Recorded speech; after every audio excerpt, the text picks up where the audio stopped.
Today's reading is taken from the book Rays of the One Light. These are weekly commentaries that show the unity between the two scriptures, the Bible and the Bhagavad Gita. Deeds versus intentions. Truth is one and eternal. Realize oneness with it in your deathless self within. The following commentary is based on the teachings of Paramhans Yogananda. Jesus Christ emphasized repeatedly the spirit, not the letter, of the law. In chapter 5 of the Gospel of St. Matthew, he speaks of the sin of killing and of the legal punishment attendant on that sin, but says that more important than the act is the desire to kill or to do harm. He shows that the sin of harmful desire goes beyond merely wanting to kill. My message to you, he said, is this: whoever is angry with his brother without cause already stands condemned. Whoever contemptuously calls his brother a fool shall answer for it to the Supreme Council, and whoever calls his brother an outcast of God shall be in danger of hellfire. Brother here means any other human being, for all of us in the highest sense are brothers and sisters, children of our one Father, Mother, God. The true self of one is the self of all. To hurt another is, even if one does not realize it, to hurt oneself. Swami Kriyananda in the book The Path recalls an episode in which the master Paramhans Yogananda revealed his sense of identity even with the plants. One day, Kriyananda wrote, "We were moving a delicate but rather heavy tropical plant into position on the hillside. Our handling evidently was too rough, for Master cried out, 'Be careful what you're doing. Can't you feel? It's alive.' To wish death to anyone, to wish even harm to another creature, is to deny in oneself the reality of the divine life of which all of us are manifestations. It is, in short, to deny the eternal truths proclaimed by the Bhagavad Gita in the 2nd chapter. The self is never born, nor does it perish. Once existing, it cannot ever cease to be. It is birthless, eternal, changeless, ever itself. It is not slain when the body is slain.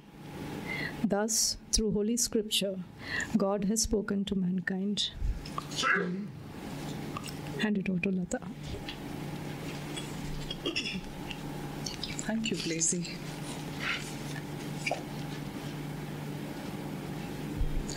Often on the path,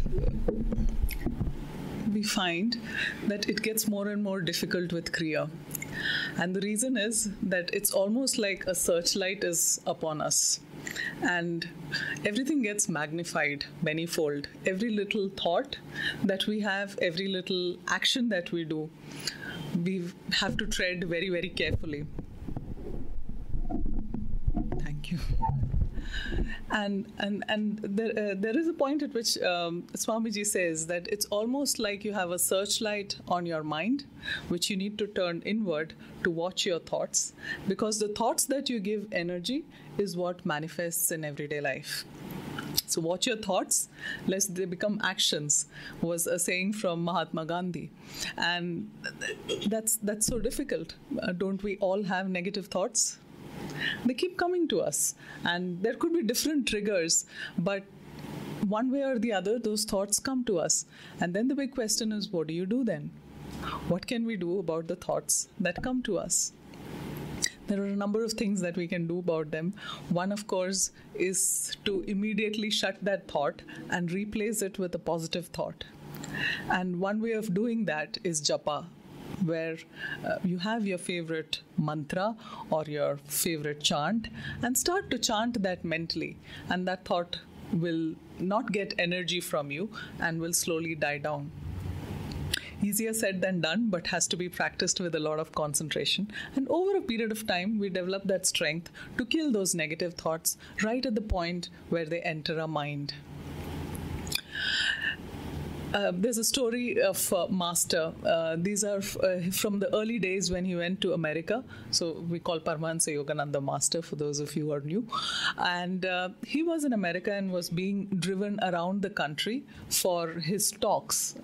And he had 2 drivers with him to take him in a car all across the country. And one of the driver was a devotee by name Ralph. And Ralph was a rash driver, and he loved to kill rabbits as he drove. So as they went through the forest, if he saw a rabbit, he would race the car and kill the rabbit. The first couple of times, Master gently told him that he should not do this. But Ralph, for him, it was an obsession, and he continued to do this. And then one time as he was driving, Master almost shouted and said, "Stop." And it was such a loud command that Ralph just stopped the car. And just in that moment as they stopped, the wheel of the car just rolled away from the car. If he had not stopped at that point, there would have been a catastrophe that happened. And it was probably Master's good karma that saved that accident. But it was a lesson learned for Ralph that, if you intentionally harm other beings, then it comes back to you. Everything that we do comes back to us because we are all part of one large divine reality. So there's no getting away from karma. Even if the police doesn't catch, karma is always equated one way or the other. So that's something that we should very carefully watch. The other thing that Swamiji says often is that just like the searchlight that you need to turn inward in your mind, there's also a telescope that needs to be there in your heart, which can watch all the thoughts that come. And a lot of emotions, a lot of positive as well as negative emotions have their seat in the heart.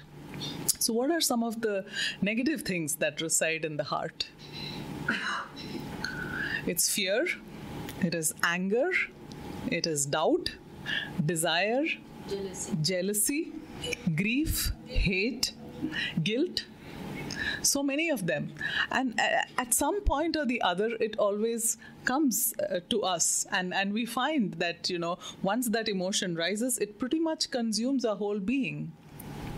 And the whole spiritual path is about cleansing the heart, so that, we can have a calmer heart, and a calmer heart helps us open to devotion and to surrender. And then the Guru takes on from there on.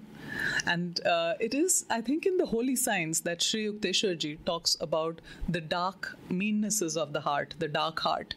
And some of the meannesses he talks about are exactly these: a sense of selfishness, a sense of superiority, a narrow sense of respectability for others, a sense of racial pride or of pedigree, of prejudices, feeling that I'm superior to everybody else. And these are thoughts and these are the games of the ego which happen to us one way or the other every so often.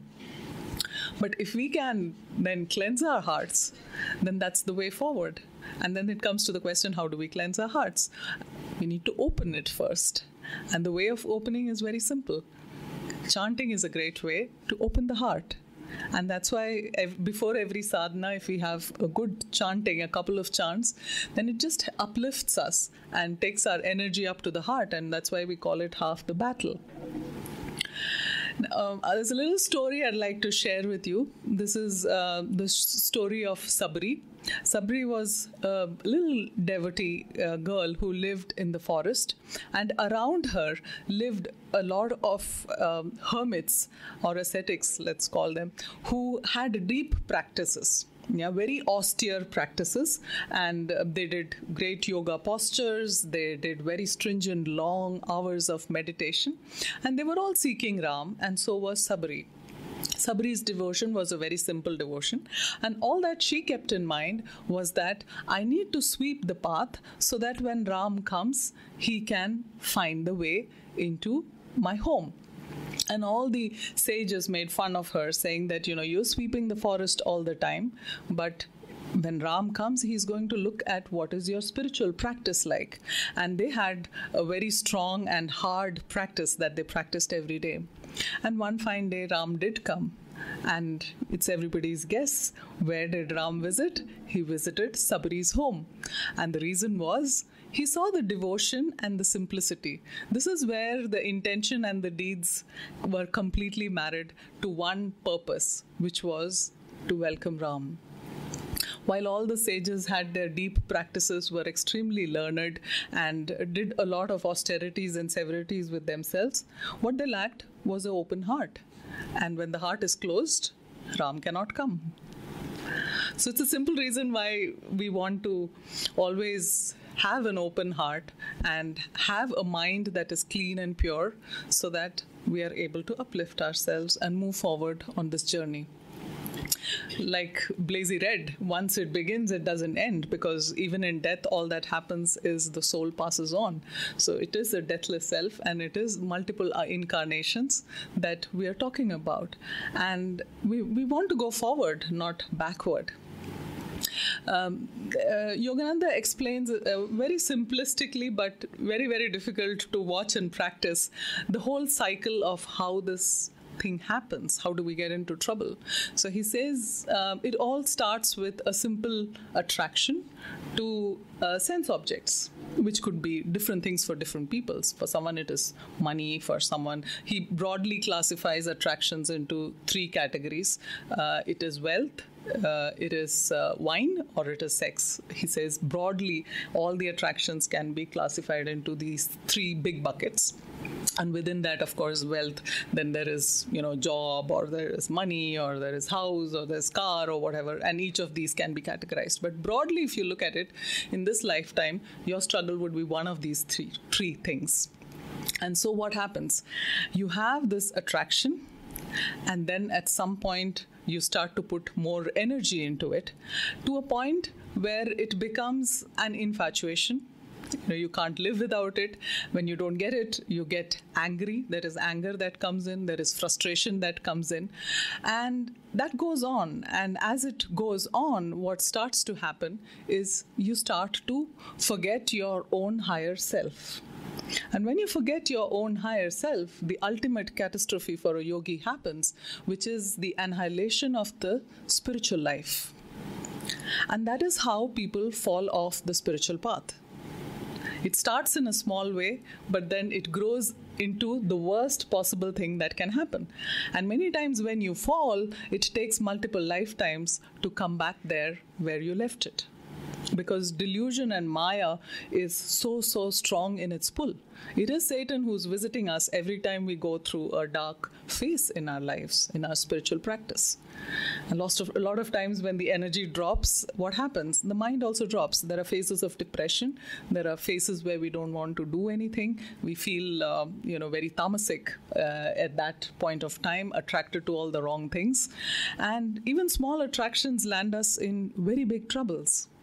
And it's there all the time. And therefore, a good spiritual practice helps us keep our energy uplifted. And when the energy is uplifted, it's possible to ward away all these tendencies from entering us. So it is about what kind of thoughts we have. It is about what kind of energy we give to those thoughts. And at the end of the day, if you don't give energy to a thought, what happens? It goes away, and it's possible to replace it with something else.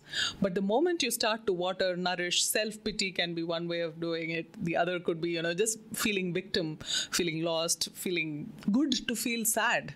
Yeah, it's like scratching a mosquito bite. There's a certain pleasure in it, but what happens? It gets into a much bigger problem. And as you start to do that, before you realize, you are down in the dumps, and it takes a whole lot while to come out of there. And therefore, we have to watch what kind of energy. And with energy, it is possible to change the thought patterns. And this is where, for example, the energization exercises, when done energetically and with a lot of concentration, can burn a lot of negative energy that can come into us. It practically cauterizes negativity. And therefore, they have a great place in our practice. And so is meditation important. And if you practice Kriya, then we say, yeah, the karmic bombs will explode, and there will be those moments when we feel, why is it happening? But it had to happen in this lifetime or another. It's just that when you are forgiving, like we learned in the affirmation, then it is the love of everybody that comes to embrace us, and we are strengthened and we are able to take those steps forward so that we can have the right intentions and we can have the right deeds. So ahimsa is not just about murdering someone, but it is about ahimsa in our minds, in our thoughts, of not wanting to even slap someone, even though it's mentally. Because it's as good as physically slapping someone. Sometimes the anger is so much that you probably feel like killing somebody. And then you say, oh, I'm a yogi, I don't kill. But you've already killed. And that's where the telescope and the searchlights come into play. Everything for a yogi is magnified. And it's quite painful to be conscious of a conscience that is constantly telling you what is the right thing to do, and the pull of Maya, which is telling us, get away from that. And that's the battle of Kurukshetra that goes on in our lives. And therefore, the thought to close with is, okay, so this is how it works. What do I do about it? We have to keep up our spiritual practice, a good meditation, a good set of energization. Affirmations are very powerful. And for example, the one we did on forgiveness, that completely brings in the power of love when done well. And you're able to forgive anybody for anything that they would have done to you. Needs to be practiced consciously multiple times in a day. And it's possible to wash that out from the heart so that the heart is clean. And so affirmations are very powerful. Japa is very powerful, where you practice a chant, a favorite chant, or a shloka, whatever appeals to you. Sometimes, you go into situations, whether it is at work or you go into a market, or, so many situations, you're traveling, you see big conflict. And what do you do in those moments? And those are the times when our energy gets attacked. But if we just lift our energy and focus and chant that little japa, it'll save us in those moments. It could be as simple as God, Guru, Christ, or Om, Om, Om, or Om Tat Sat. Whatever is your favorite shloka, keep that in mind. And that's a great way of protecting your aura and uplifting your energy. Listening to uplifting music can help solve moods instantaneously. Swami's music has a very uplifting quality. And the key thing is to lift our energy into the superconscious, because when we're in the superconscious, we're completely protected, and it is only good things and good thoughts that come to us. The struggle is to stay there, and therefore it is important to have a good practice so that we can stay there.